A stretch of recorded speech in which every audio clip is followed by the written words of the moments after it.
निम्रा, तुम जैसी लड़कियां ही होती हैं जो अपने जज्बातीपन में आके अपनी ज़िंदगी के इतने बड़े फैसले कर लेती हैं। और अंकल आंटी इतने अपसेट लग रहे थे मुझे। हाया, मैंने तुम्हें यहाँ लेक्चर देने के लिए नहीं बुलाया। और यार, मम्मी डैडी की परेशानी आज़िर से मिलने से पहले की थी। अब देखना उसको मिलने के बाद वो कितने मुतमईन हो जाएंगे। तुम्हें याद है वो कितना कूल रहता था तुमसे? और वो उसकी शादी, वो भी तो टूट गई। कम से कम उसकी शादी टूटने की वजह ही मालूम कर ली होती। उफ़ो हाया, जस्ट शट अप। मैंने तुमसे पहले ही कहा था कि मुझसे मिलने के बाद वो अपनी मंगेतर को भूल जाएगा। मुझे उससे पूछने की कुछ जरूरत नहीं है, और सिवाय इसके कि इसने मुझे प्रपोज किया था, मुझे कुछ भी याद नहीं है। बाकी सब मालूमात मम्मी डैडी कर लेंगे।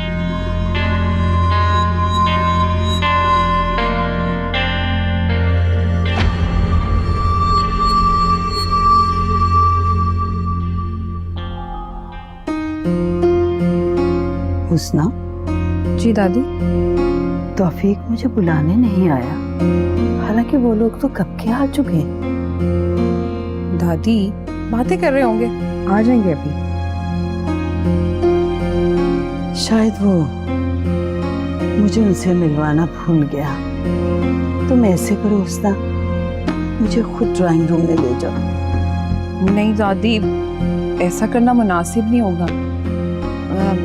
मैं तौफीक साहब को मिस्ड कॉल दे देती हूँ। वो यकीनन मेरा नंबर देख के ना उन्हें याद आ जाएगा।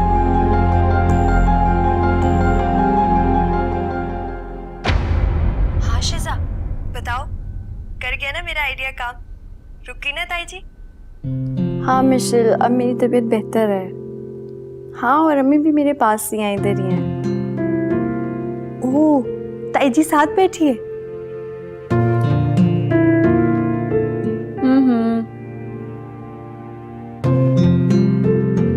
Thank you Michelle. हाँ, मैं अम्मी को तुम्हारा सलाम दे दूंगी।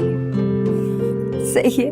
वैसे शिजा, शुक्र है उन्होंने कुछ नहीं सुना, वरना मेरा ये सलाम आखिरी सलाम होता। ओके, अल्लाह हाफिज।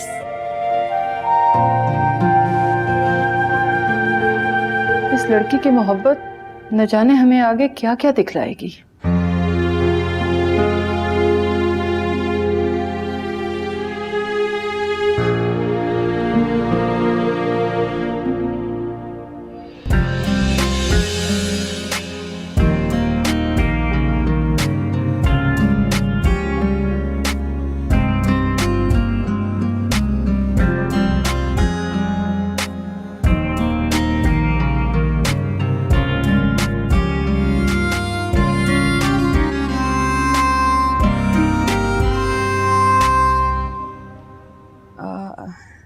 दादी उनका नंबर ना बिजी जा रहा है, मैं दोबारा ट्राई करती हूँ।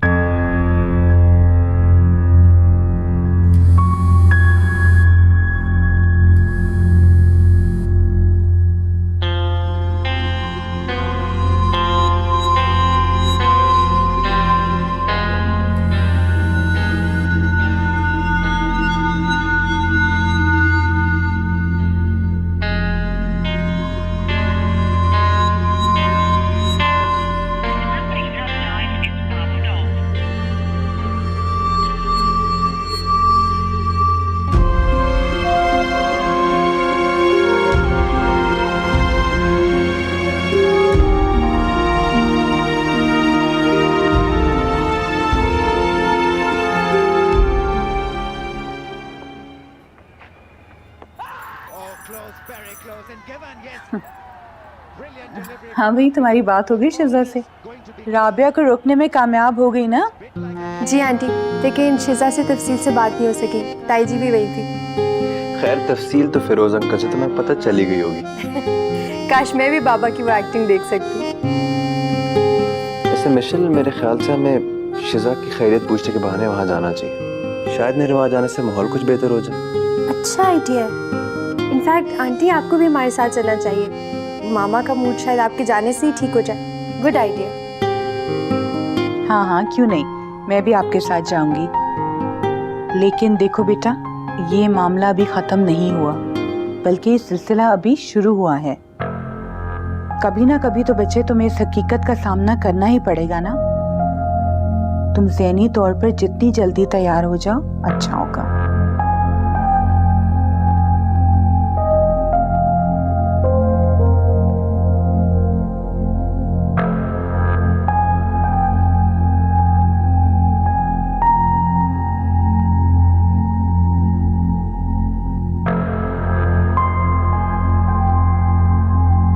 आज़र, तुमसे मिलकर बातचीत करके दिल को तसल्ली हुई है।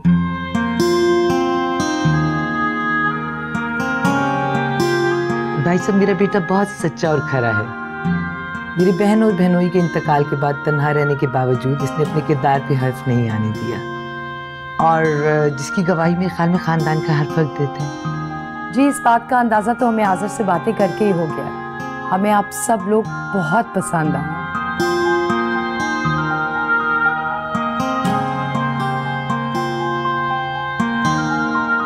एक्चुअली मेरे और तौफीक के नज़दीक अच्छे, नेक और शरीफ खानदान से बढ़ के कुछ भी नहीं अंकल, मैं फिर भी चाहूँगा कि आप एक दफ़ा मेरे ऑफिस का चक्कर लगा के मुकम्मल तसल्ली कर लें।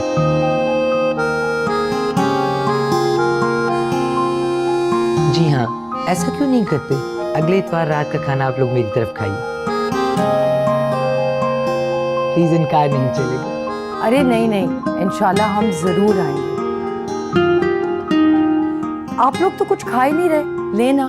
और निम्रा बेटा, तुम भी जाओ, जाके बाहर अपनी दोस्तों को देखो जाओ।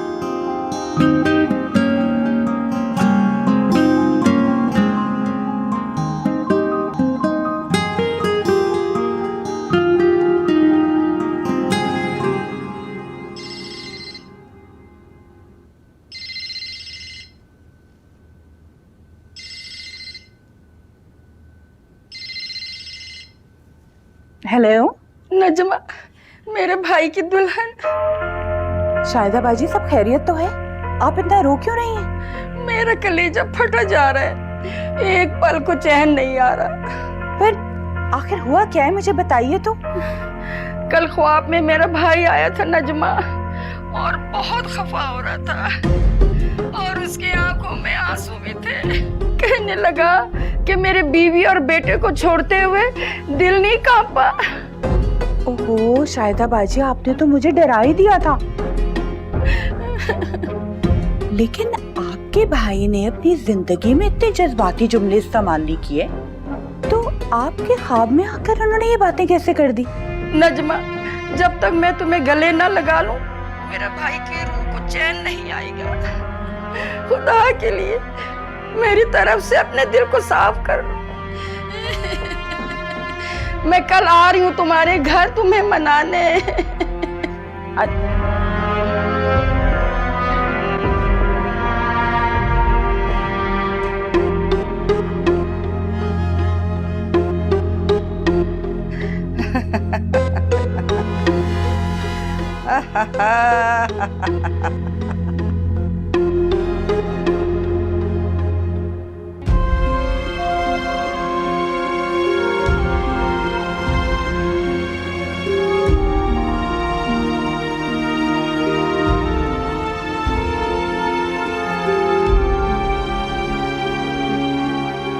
दादी सो गई है, पर आप उन्हें जगाइएगा मत, बहुत रोती रही है वो। रोती रही? लेकिन क्यों? तबीयत तो ठीक है ना इनकी? वो तो शाम से ही तैयार हो गई थी निम्रा के ससुराल वालों से मिलने के लिए, और अपना फेवरेट सूट प्रेस कराया था उन्होंने मुझसे। इंतजार ही करती रह गई, आपने मिलवाया ही नहीं उनसे उनको।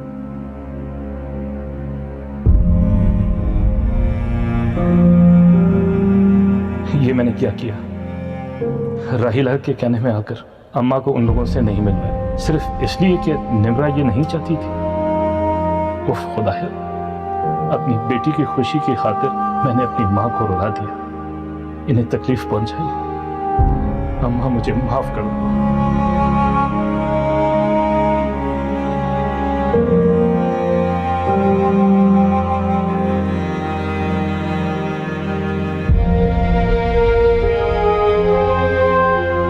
अम्मा मुझे माफ कर दो।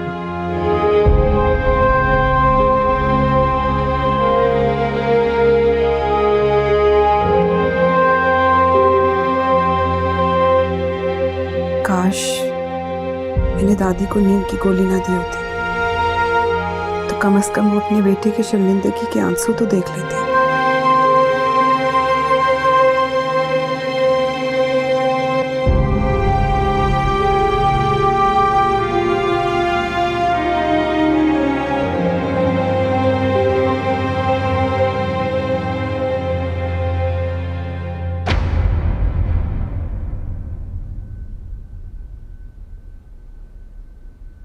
अस्सलाम वालेकुम मामा।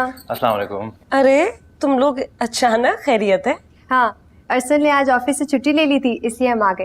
इनफैक्ट आंटी ने भी आना था, लेकिन शायदा आंटी की उस हैरत अंगेज कॉल की वजह से रुक गई। अरे आंटी, आप तो जानती हैं ना शायद पप्पू को, पता नहीं अचानक से आ रही है मम्मी को मनाने। खैर आप बताएं, आप कैसी हैं? बस बेटा जी रही हूँ। एक एग्जीबिशन पे जाना है, लेकिन मूड नहीं हो रहा। क्यों मूड नहीं हो रहा?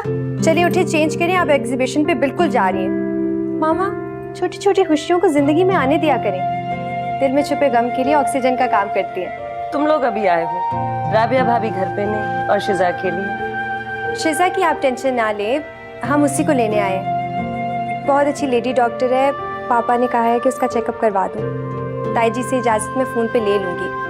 बहरहाल आप उठे और चेंज कर लें, मैं शिजा को देख के आती हूँ। उठ जाए। चलो।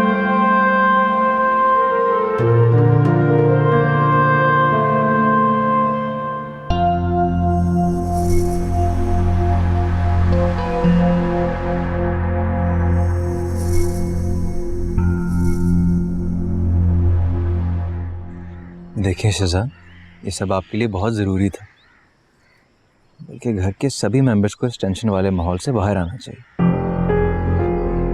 लेकिन अम्मी यकीनन बहुत खफा होंगी। तुम्हें यूं मुझे बहाने से नहीं लाना चाहिए था मिशेल। शिजा, मैंने भेज दिया ना मामा को एग्जीबिशन पे, और ताई जी वैसे भी अपने किसी रिश्तेदार की आदत पे गई हुई थी। क्या करती, घर में अकेली बैठ के कुर्ती रहती, इसलिए साथ ले आए। परेशान नहीं हो तुम। ऐसे आप मुझे गाड़ी की कीज दें, मेरा फोन गाड़ी में पड़ा हुआ है कब से। आप लोग बैठे, मैं आती हूँ।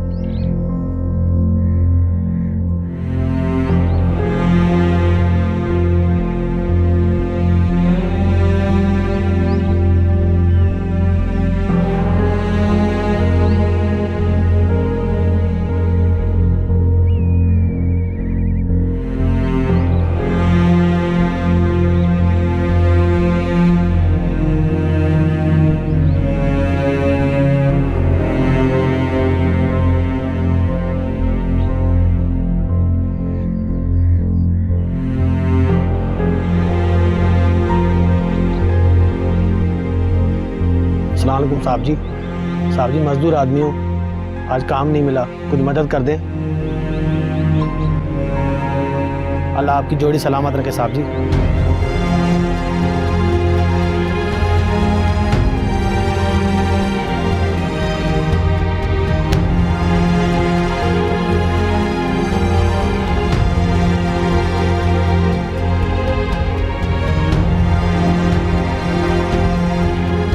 अच्छा, क्या सोच रहे? कुछ पैसे तो दे देना इसको।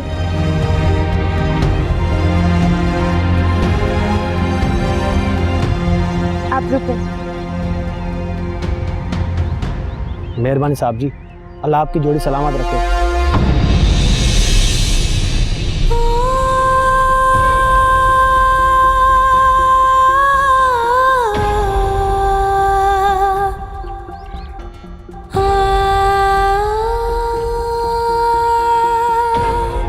जिजा, तुम कहाँ जा रही हो? रुको ना, अभी तो आए। मिशेल अब चलते हैं। वैसे भी अम्मी भी घर आ गई होंगी। इसको उस फकीर की दुआ ने नर्वस कर दिया है ना। वैसे दुआ बुरी नहीं थी, अच्छी थी। मिशेल, मौका देख के मजाक किया कर।